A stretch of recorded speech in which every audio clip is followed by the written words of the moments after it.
very much for joining us today at beautiful Oak Hill Country Club as we celebrate the KitchenAid Senior PGA Championship and our defending champion, Paul Broadhurst. But to kick things off, please welcome the PGA Director of Instruction at the Country Club at Mirasol, the President of the PGA of America, Susie Whalen.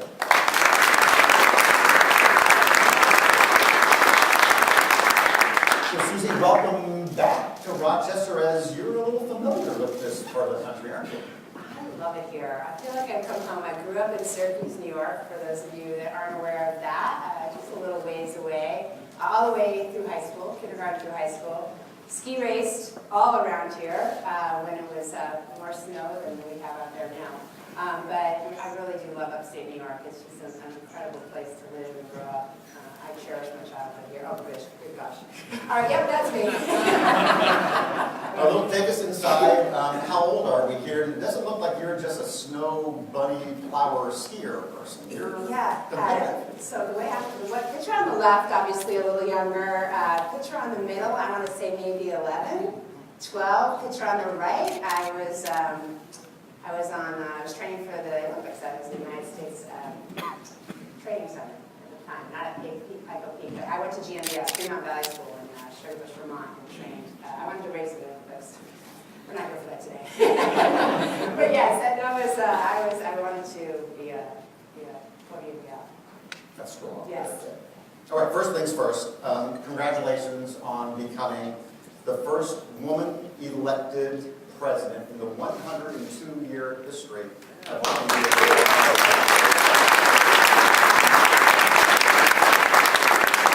So tell us a little bit about how you balance a full-time job, coaching and teaching, and then running an association of 29,000 PGA of America professionals.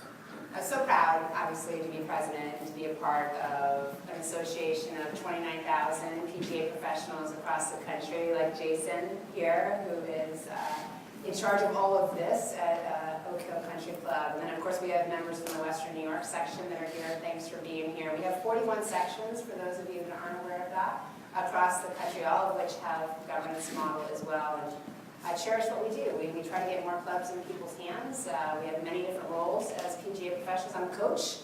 As you can see here, I love PGA Junior League. It's one of our wonderful programs that gets youth 13 and under into the game in a team golf format with jerseys and names on their backs. And it's something I absolutely love, and we're getting started to kick that in this year. So certainly balancing it all. We're all busy, but I think PGA professionals thrive on that. And we just love to serve our membership across the country, but most importantly, to get people loving the game with you.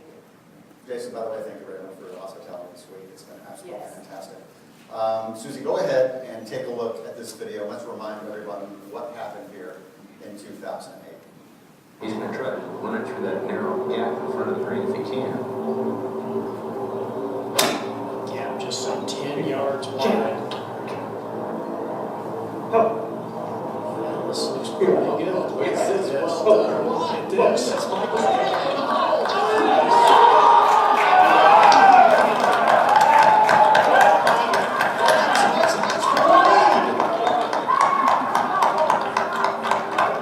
Talk about a guy that's had as highs and lows at Oak Hill. Oh, man. And sure has pushed the demons of Oak Hill.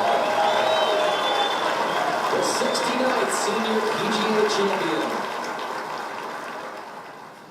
Pretty incredible moment for Jay Haas, an unbelievable leaderboard. His second major, actually, that was here at Oak Hill. And we just have an incredible relationship with Oak Hill Country Club. And we've been here 40-plus years with the relationship, with the facility. We'll have our 7th championship here coming up in 2023, the PGA Championship, and then, of course, thanks to Deb and KitchenAid for their incredible partnership that allows us to host this event and really celebrate the amazing talent on the Senior PGA Tour.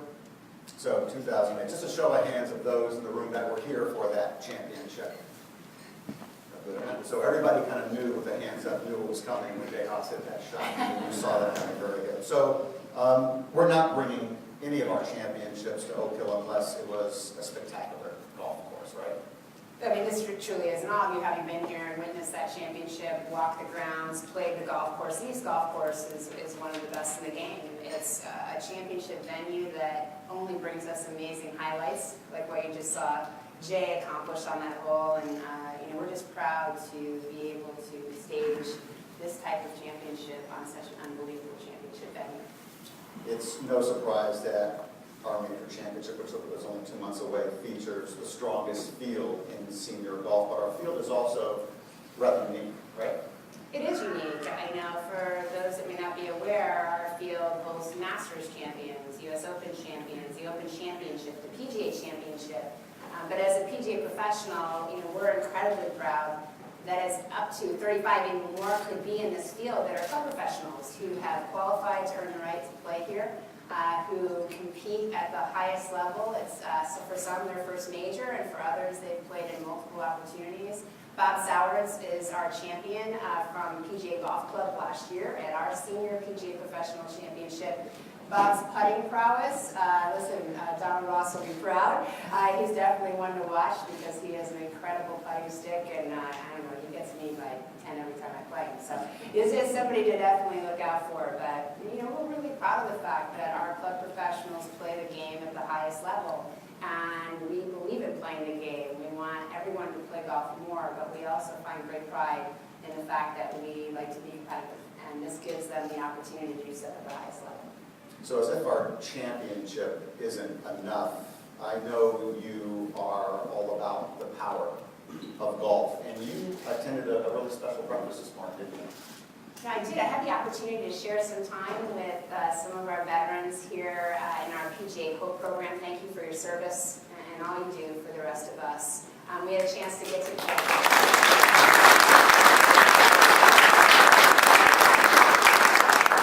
PGA Hope is part of our foundation arm at the PGA of America called PGA Reach. And PGA Hope is a program, an acronym stands for Helping Our Patriots Everywhere.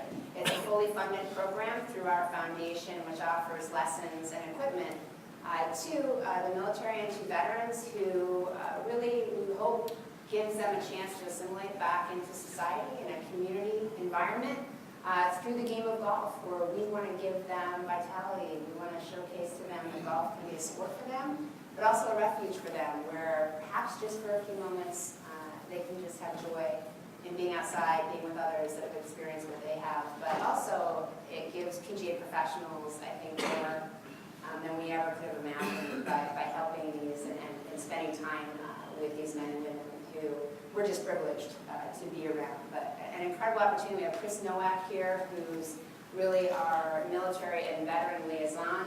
Chris, I don't know where you are, but... Stand up, Chris, please. Yeah, thank you very much.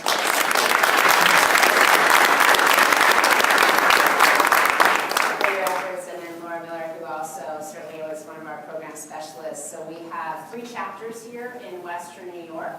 And from those chapters, we're excited to welcome them in May for those who have the opportunity to compete at the Secretary's Cup, which will be held on Long Island during PGA Championship Week. So thanks again for being here. It was really a treat and an honor to spend time with you this morning. Really special, Susie. Thanks very much. Next, ladies and gentlemen, please welcome from Benton Harbor, Michigan, KitchenAid's Director of Global Partnerships, Deb O'Connor.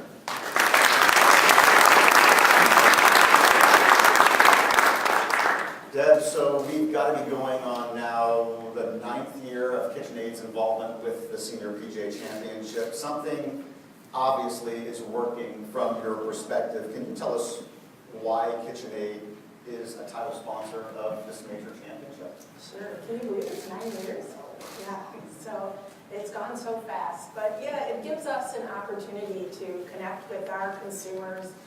You know, if somebody comes on the course, or at a golf course, they come in, they see all these appliances, they get a chance to touch and feel and even use the product if they want. In the future, they're going to, when they go buy appliances, they're going to remember that unique experience. So that helps. We also get the opportunity to connect with the 29,000 members of the PGA of America. And in the 9 years, I would say the level of interest of KitchenAid has gone up. They know who KitchenAid is, and I've heard so many great stories from PGA professionals about their appliances. And I would say that they're as excited excited about KitchenAid as I am about golf. So it's been really fun to hang with them. And then the other thing I just would be remiss in mentioning is the reason we initiated the sponsorship is so we can play at our course in Benton Harbor, Michigan every other year. And our golf course is a Jack Nicklaus signature course. It's called Harbor Shores. It's on Lake Michigan. It's amazing. And it's really been a key part of revitalization of our community. So we all know when we see a major championship on TV, we want to go play that course. And so that's worked out really well for us. If there was an award for sponsor activation at a senior event, I think KitchenAid would get it every year. Can you maybe give us an idea of what all of us can expect when we come and see the championship in 2 months? So we're in Rochester, and all I keep hearing is Rochester is a foodie town. So we feel like we had to kind of up it a notch. So we have a few new things that we're going to do. We have the KitchenAid Smoothie Shop, and it's basically a mobile, cute little trailer that we're going to take around town in Rochester through the month of May, and just stop at different places, serve some KitchenAid recipes, smoothies, and talk about KitchenAid and talk about golf. It's going to be a lot of fun. So if you're interested in where the truck will be, just follow us on Twitter at KitchenAid_golf. So you can see that. I think the other thing I really need to make sure I talk about is the Fairway Club, because it's the biggest piece of our activation on the golf course. And it's this giant tent that has a demonstration kitchen and a lot of other product, and we will have a chef in there all day, every day, so you can come in, ask your culinary questions, talk about your favorite recipe or a recipe you're trying to rework and get some help there. And then, because we're in Rochester, we're going to offer something different this year, where we're going to allow people to go through an entire recipe. So they will actually come in and cook, and you will use several different KitchenAid products in the process. So hopefully you will come in and be inspired. And then one more thing, I want to talk about lots of new stuff. While we were getting ready for the championship, I had the opportunity to meet the folks from New York Kitchen. And if those of you that don't know what New York Kitchen is, I would call it a place where your culinary dreams come true.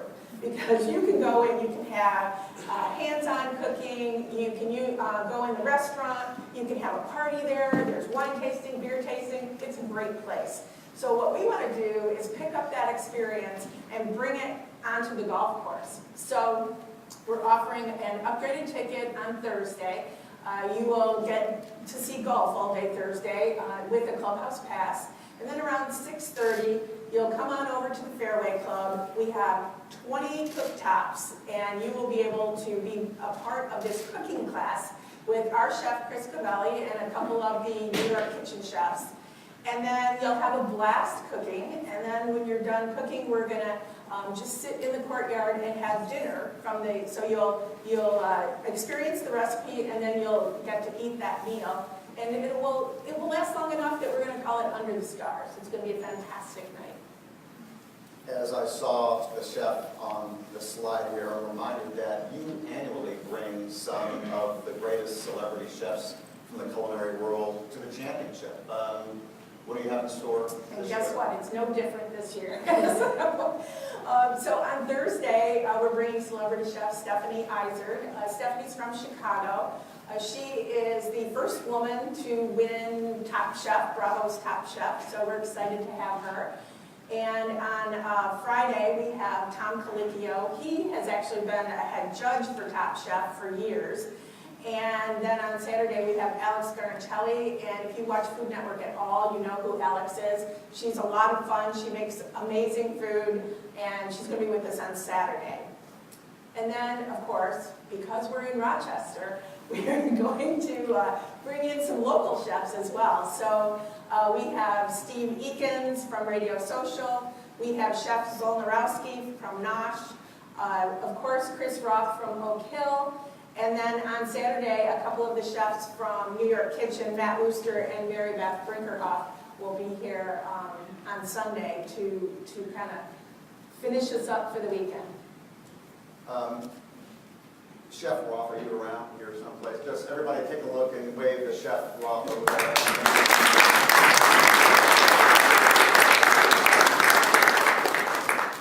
Deb, there are so many cool KitchenAid appliances, gadgets, gizmos. You live in that world. Can you pick a favorite? And if you have a favorite, do you have a story about a favorite?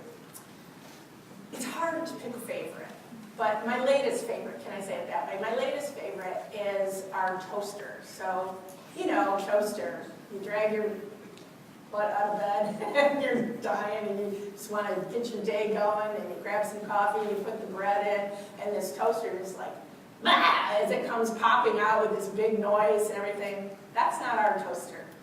Our toaster, you put the bread in, it slowly goes down. You kind of sit there, you're starting to wake up, and when it's done, it goes ding, and it pops up, and it presents itself to you. It's so smooth and quiet and beautiful for a morning, you know, a crazy morning. So that is my favorite. Now, my story, Colin Montgomery, I was fortunate enough to get to play with him in a Pro-Am, and we were playing and he got the toaster. So first as we start out, he meets me, oh, KitchenAid, okay. You got that toaster, that cool toaster. I love that toaster. And the entire round, he would not shut up about the toaster.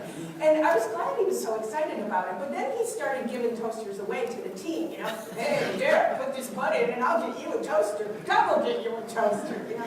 So it went back and forth, and he was a little too excited about the toaster. Yeah, this seems rather appropriate to, I'd say, give a toaster away to somebody here. Can we Let's do that? do it. Awesome. So Kevin Horry, the General Chair of, stand up. Yeah, ladies and gentlemen, General Chair of the Chamber.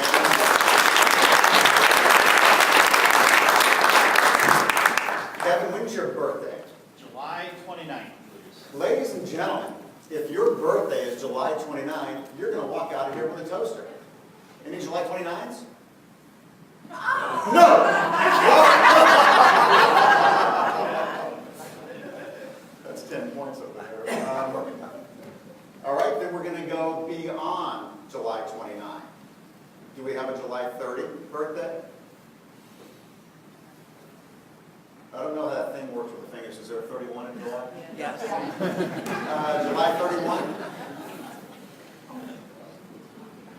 August 1. August 2. We're going to do this until somebody else. Go the other way. August 2. August 3. August 4. 5. Hey. August 5. Very good.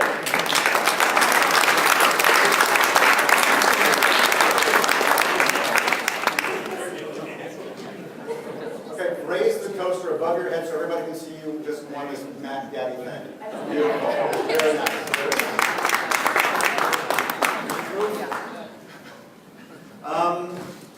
You guys want anything else? It's fun getting stuff, right? All right, very cool. So, don't go crazy with this next one, all right? But 2 people in this room are going to win, right? They're going to win this cold brew coffee maker, right? 2 winners. And the people who are going to win it are people who sat in a chair, and if they reach underneath their chair, there's going to be a card. This is really cool to see everybody going under their chairs right now. Everybody has to look under their chair to see if you want something. If you found the card, raise it high, you will deliver the cold brew.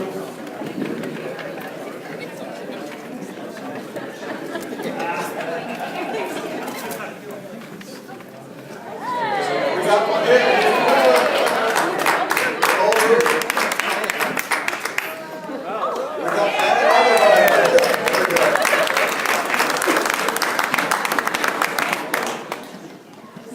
More free stuff to come later, potentially. Ladies and gentlemen, how about a hand for Deb and Susan?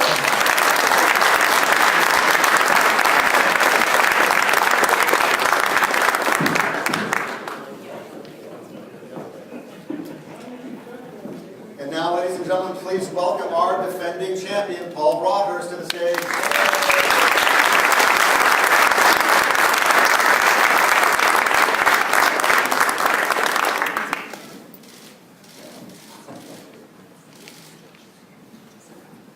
Well, welcome back to Rochester. Thank you. Also, today's about learning as much as we possibly can about you, but also maybe having a little fun along the way. So let's go ahead and start from the beginning, all right? Where did you specifically grow up, and when did you learn to play the sport at all? I started playing when I was about 7 years of age. I lived right in the centre of England. I actually lived 15 minutes from quite a famous course in the UK. I held the Ryder Cup many times, Belfry Golf Club, and the British PGA just happened to be based there as well. So it's a place that 1 or 2 years in a row would be familiar with, and occasionally get the chance to play the course at Belfry, but not too often because I'm obviously quite busy. But yeah, that's where I grew up and that's where I live nowadays. So you were the European Tour's Rookie of the Year in 1989. Can you talk about what the pressure was like on you after you won an award like that? 89 was the first year on tour. What a shocking picture. I'm going to give myself Pat Kravitz back in the corner and was able to find that. Well, thanks very much for that. I appreciate it. But I actually played in 88 in the Open Championship at Royal as an amateur and won the silver medal. And I played the last day on Sunday with Jack Nicklaus and Paul Lazinger, looking like that. So, I apologise to Jack and Paul for my pass, but that is a shocking picture. Well, talk about the expectations after you win the Rookie of the Year. That's monumental. Yeah, my first year on tour, I mean, obviously it went great. You're never sure how your career's going to pan out. But I'd achieved everything as an amateur I wanted to achieve. And after the Open experience, I thought now's the time to turn pro. And my first few events went fantastically well. I missed the cut in the first one, and I went in Tenerife and finished third the following week in Dubai.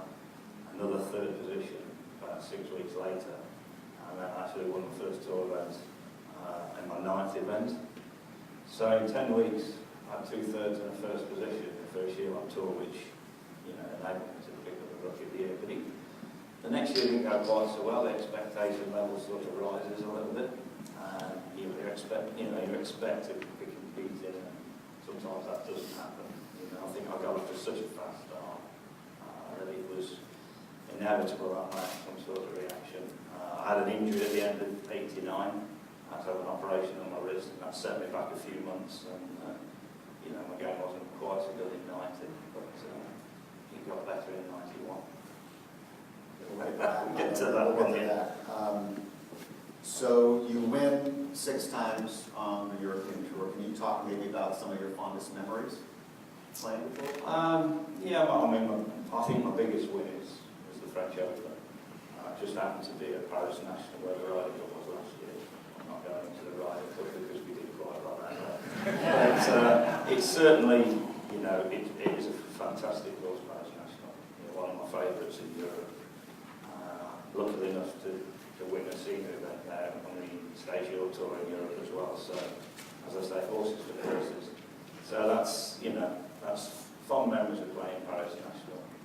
I think I won the tournament by 8 shots, so you can actually enjoy playing that last hole.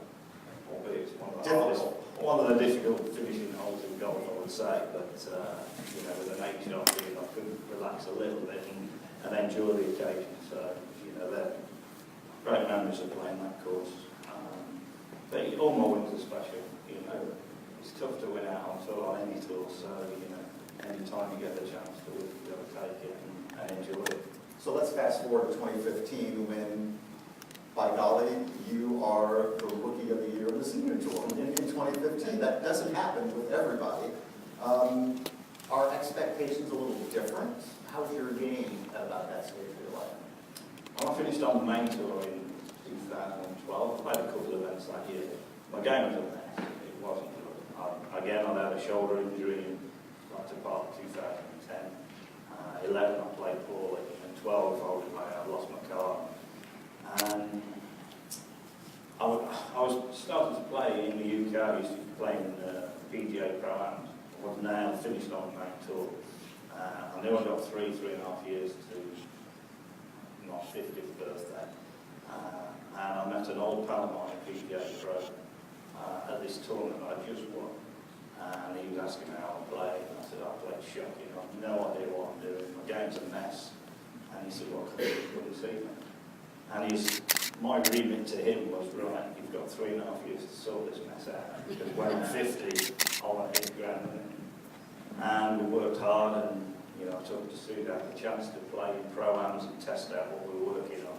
So it was a really good 3.5 years. It was probably the best thing that could have happened to me was to lose my card when I did, and I had time to really focus on my game and get it in shape. Because when you're playing on tour, week in, week out, you just haven't got time to make big changes, and the big changes have to work straight away, otherwise they get thrown out straight away. So I worked hard for 3.5 years, up until I'm 50. As you said, I hit the ground running. 2015, I won the Rookie of the Year. But it was those 3.5 years of hard work and change that enabled me to do that. So for the amateurs in the room, are there any tips that you can give them regarding on some of the things that you were working on with that 3-year period? Any words, bits of advice that you might be able to share? Yeah, again, we were talking last night to Susie over dinner, and I actually carry a mirror around with me, and I practice looking into the mirror, and it's not to check my hair or how I look on the course. But I place the mirror in front of me, and it's to check my eye line. I used to look at the ball, well, I consider, now I know it's badly incorrect. I always used to look at the ball with my head tilted this way. And for years, for 25 years, the club in the backswing was always way behind me. I could never get it out in front. I always played with a big dirty club. And my driving was not consistent, and the long game wasn't particularly consistent. And that's what we changed. We changed my eye line, the way I look at the ball, and I keep a mirror and I'm practicing in front of me so I can check that my eye's in the right position. I've also added to that because I have a tendency to follow the club head back with my head, and my head moves this way, again, which encourages the club inside. So I'm now a customer of Starbucks. And when I go into Starbucks, I sort of pinch a few of the wooden stirrers. And now I've got practice routine. I look in the mirror and actually put a Starbucks, well, I'll say a straw, in my mouth. And when I take the club head away, if my head moves with the club head, I can see the straw moving as well. So it's basically a way of keeping my head still. If I keep my head still, it doesn't go this way. It stays still. Club head goes back on a better line, and as a result, I don't now hit a dirty club head, it's pretty straight. Two things with this. I think I see that Starbucks is going to be a sponsor of yours. And I think a new drink here is going to be called the Dirty Hook. I think you're a perfect example of getting better with age. You won 5 times on the senior tour, including 2 majors. Are you playing the best golf of your career now? Like I said, my long game is so much more consistent.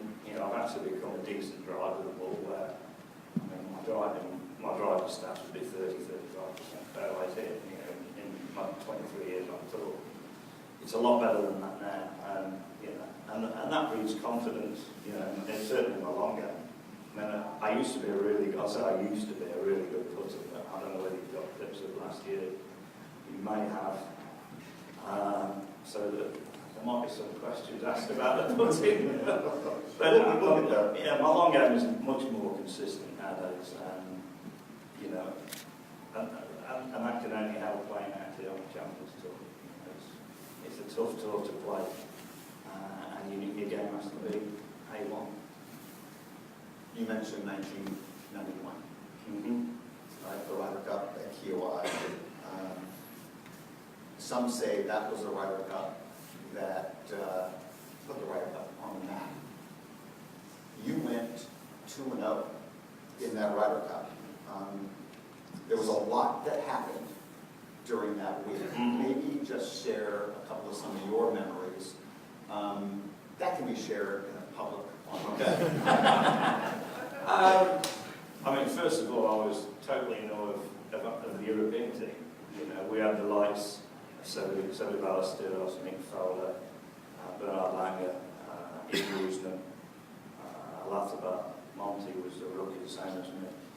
But I was in awe of playing with these guys. I mean, this was my third year on tour. I'd never played with Nick Fowler. I had to arrange a practice round with Nick Fowler 3 weeks before the Ryder Cup because I'd never played with him before. So I was pretty much in awe of my team.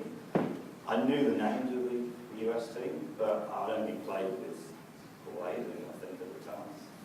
So, But you belonged on that team. I belonged on that team. You know, I qualified in the very last event in Europe. I need to finish second on my own to get in the team, and lost in the playoff.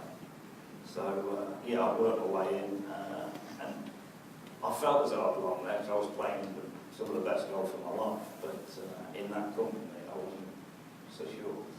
But so that was great memories. But I actually had to sit out the first 3 matches, which was tough to take because I knew I was playing really well. I probably didn't expect to play in the foursomes because, as I said, I had a dirty hook in the back, so that was not great for foursomes golf. But I was always a birdie machine those days.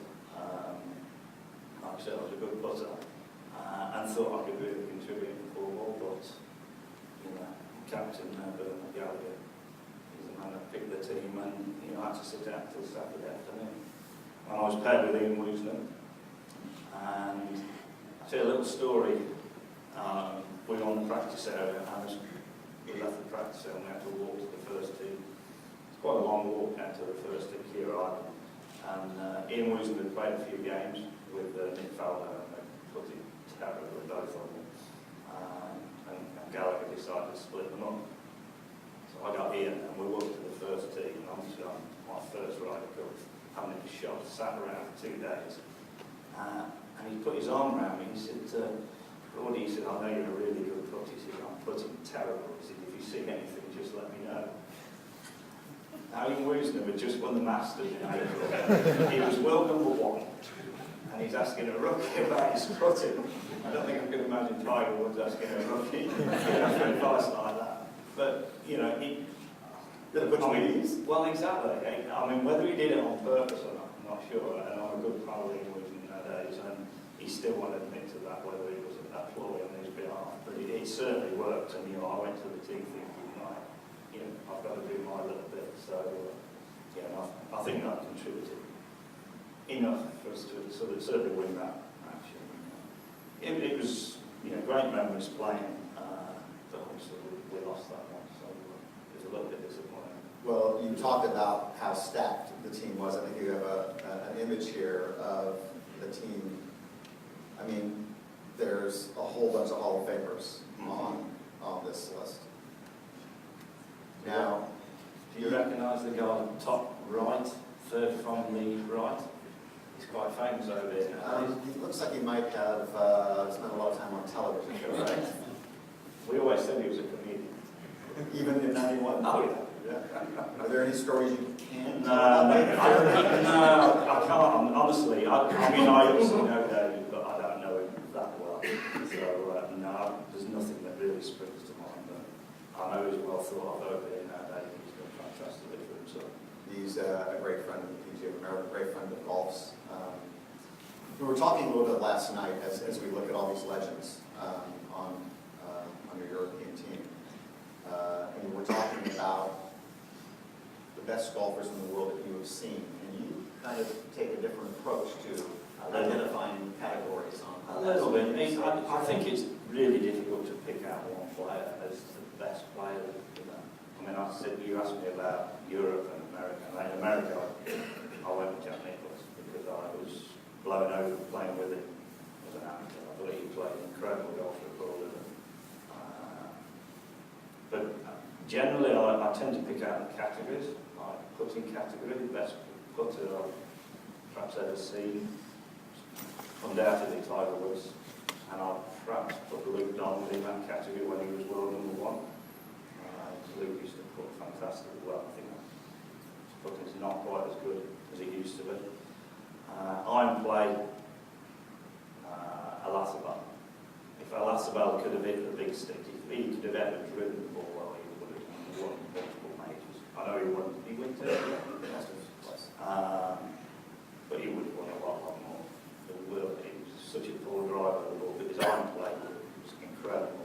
Short game, sort of Sevi and Alasabal again. And I said to you last night, I perhaps put myself in the top 5 because my short game used to be. I'm getting older now, the nerves are not quite as they were, but my short game was, I was blessed with a good short game. So I got a big dirty book on.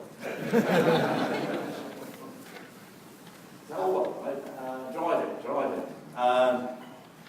In Europe, I particularly like Westwood out. Lee Westwood drives it incredibly well, and USA, David Duval, at his peak. I played with him at Carnoustie when David, I think he was Rookie of the Year in 96, and I played with him in 97. And he hit driving. I don't know whether any guys and ladies have played Carnoustie, but it's really narrow golf course, little tiny pop bunkers, similar to the ones I've seen out here actually. High faces, you get in them, it's sideways. And David Duval drive it everywhere. I can't used to when I played, and he just hit it pure. It was one of the best driving displays I've ever seen. So he really got it there as well. Oak Hill. You hit some golf balls yesterday. In this Chamber of Commerce weather. Yeah, we practiced 8 balls for an hour or so. Couldn't quite reach the markers on the top of the hill at 250. So need to get in the gym, I think. But no, it was a bit chilly and it was into the wind. But, did you get out onto the golf course? We had a look at, I can't remember his name, was it Max? Max took me around in a cart and we had a little look at the golf course. Yeah, it looks great. I was really surprised coming out of winter how much growth there is on the golf course. Because in the UK, when we come out of winter, it's basically dirt and mud. There's no grass there at all. And it's still April, May when the grass comes through in the UK. Here we've got full coverage already, so I'm sure the course will be immaculate come out. So, we were talking earlier, many people might not remember that you were here in 1995 working as a television analyst for European TV on the European side, and Larry Mattis was doing the American television side. Is it tough to remember what you saw here in 95, what you remember, and maybe the quick ride around with Max on Yeah, I sort of remembered a lot of the holes. You know, certainly the finish 14, 16, 17, 18. Couldn't remember 15. And when I saw it like yesterday, terrified. The green's about this big, and you can't miss it left, you can't miss it right, and so, I mean, what I did notice out there is that it looks as though you have to play below the flag. A lot of the greens run back to front. So, those back pin positions are going to be tough to get to. But it looks a real good test. Not quite as I remember it, but I remember it with quite a few more trees. And I think over the past 25 years, 600 trees or so have been taken down. So the outlook of the course is a bit wider, but when you stand on the tee, it's still as narrow as ever, just without, some of the trees that perhaps weren't needed to make it tight. But, and of course, seeing the video from 2008, the rough was like this. So, I'm sure it'll be a real good test for it. David Charles, how deep's the rough going to be here for Paul? So let's leave Oak Hill and let's go back to Benton Harbor, Michigan, and remind everybody in the room what happened last year. Alfred S. Bourne Trophy at stake. The 79th KitchenAid Senior PGA Championship. Eagle 2 that drops.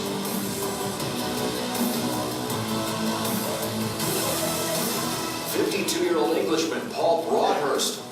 6 birdies. birdies in the first 8 holes out in 6 under 30.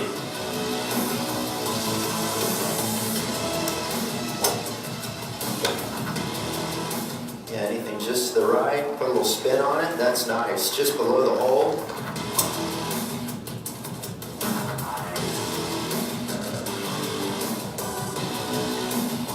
He's won 6 times on the European Tour, 4 times on the European Senior Tour. Was in the top 20 on the European Order of Merit 5 times in his career. So he's been a solid player for a long time.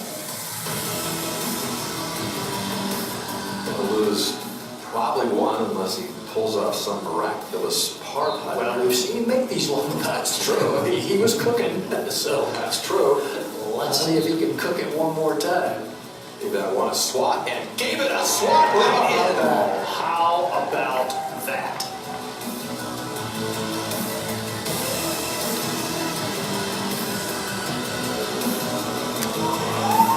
Why not trade it in style as Paul Broadhurst goes right down Broad Street at the 72nd hole, and a 63 follows up a 64. If you just said to me I was going to shoot 66, 64, 63 over the last 3 rounds, then probably wouldn't have believed it. To beat the 66 from Friday on Saturday with a 64 and then to beat that on Sunday with a 63, that's pretty special.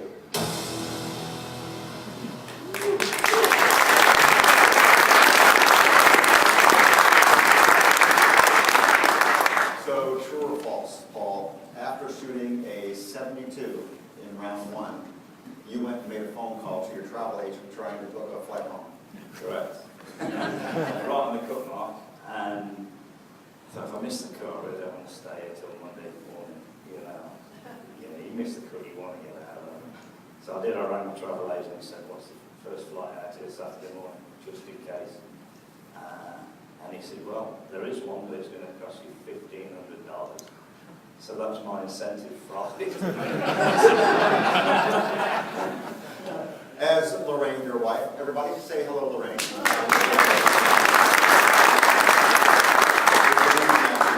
But yes, do me a favor, take a look at this slide and answer this multiple choice question for us, okay?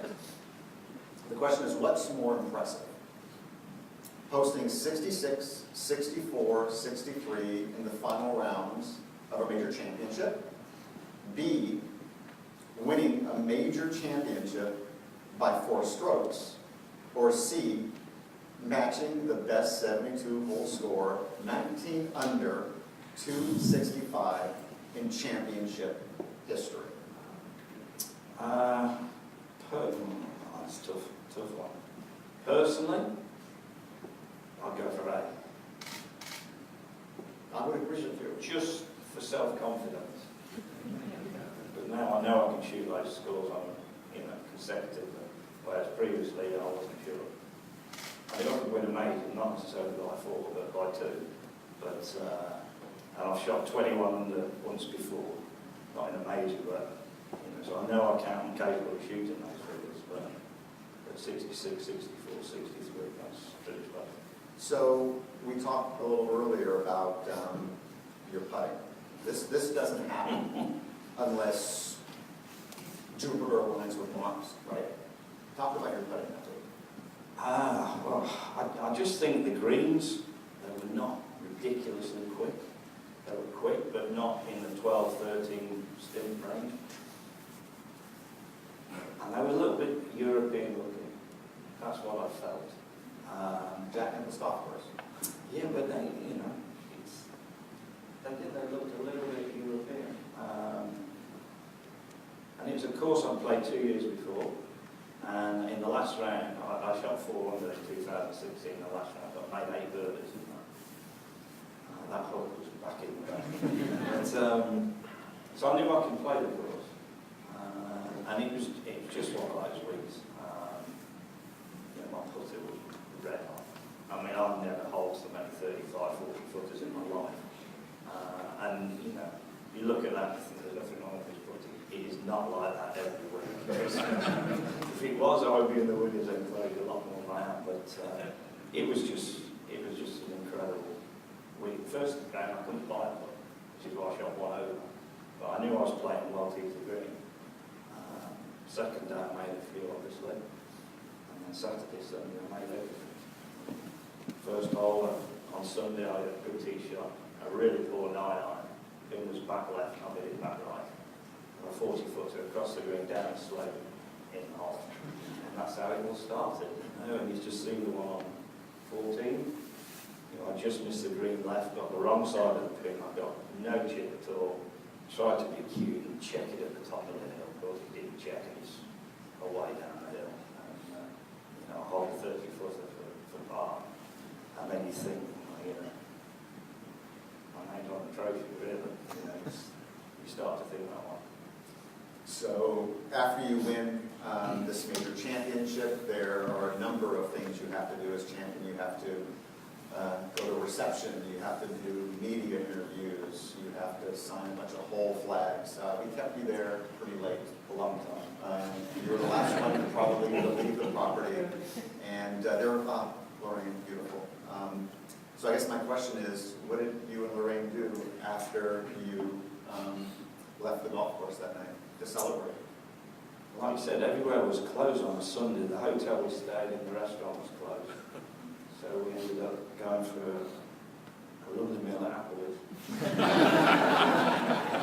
Fine in style. Is Chef still here? We're going to have to make sure Oak Hill stays open really, really late.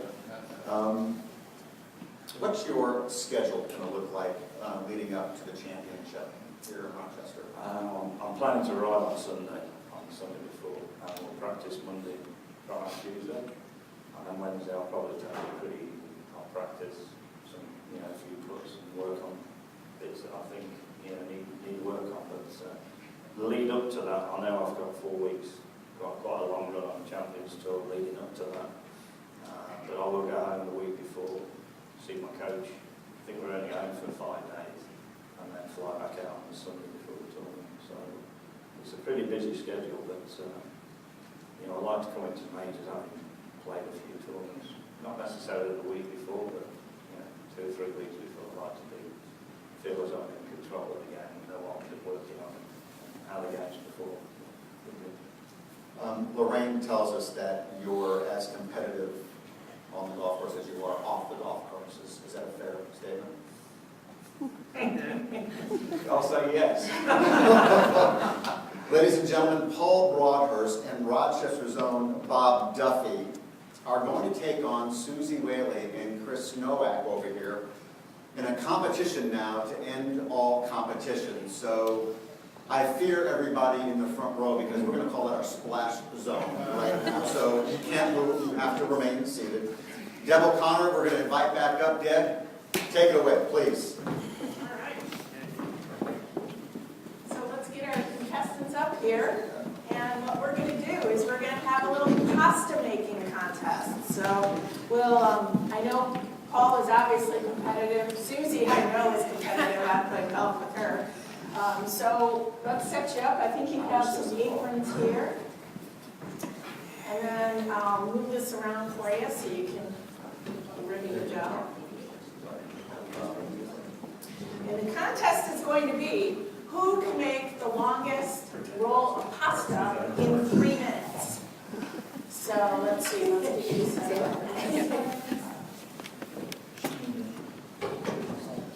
Okay, so get you started there. I want you to have a fair competition here, so I'm setting you up. Okay, so what I would say is I'm the judge. What I say goes. If I decide to change the rules, that's okay by me. And are you ready?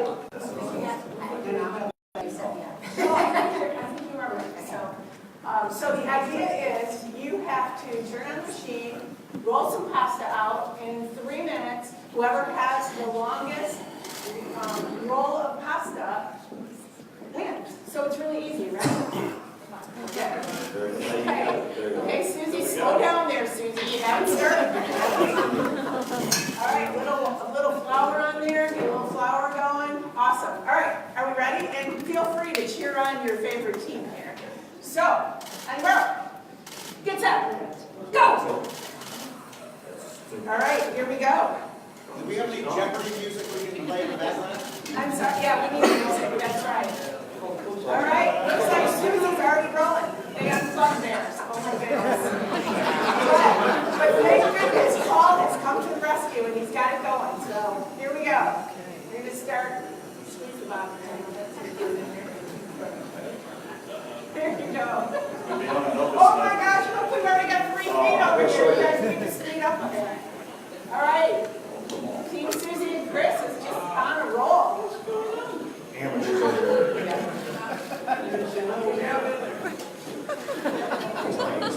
Speed it up a little. Here we go. I think we're getting a All little right, I'm crazy. not cheating, I'm Then just we helping. come to this. Let You wanna me risk go. it?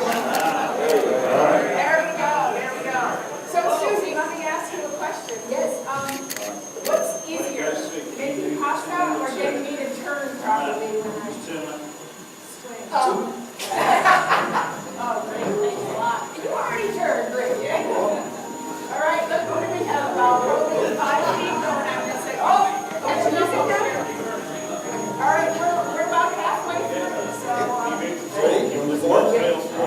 you go, there we go. You have to roll it down. So, Paul, just a question for you.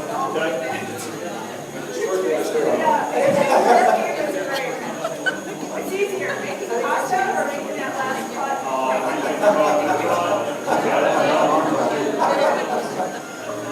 right. We have about 20 seconds to go. 20 seconds, we're gonna count down in a minute. I don't know what you guys are doing.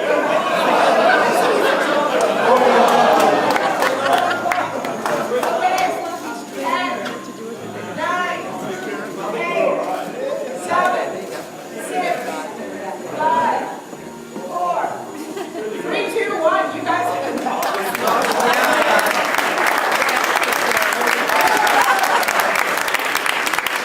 Greg, I'm just saying, I think you should keep the pasta rolling to yourself. All right, well, looking at it, I can see that this one might be a little longer, but I don't know how that happened. I think I have to sit up a few times. They look about the same, so I'm going to say you're both champions and everybody gets a stand.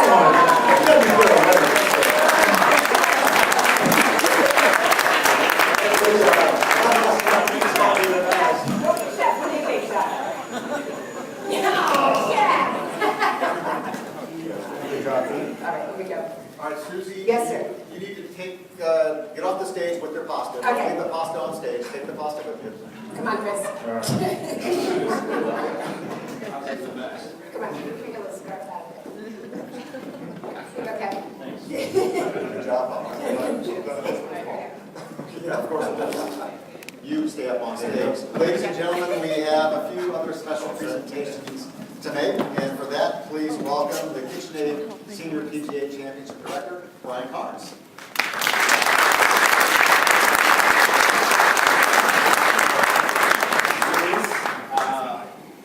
Paul's going to come over here. Paul, I apologize to both of you because I was at the airport on Sunday when I picked you up, and I think the last thing you need is more stuff to take home. But we didn't want to let you leave without a couple of local mementos to take with you from your time here in Rochester, Western New York. So to help me with that, we have some friends here. I'm going to bring them up on stage and take a photo with you as they give the gift. First, Don Jeffries of Visit Rochester. He's going to come up here. He's got this incredible gift basket.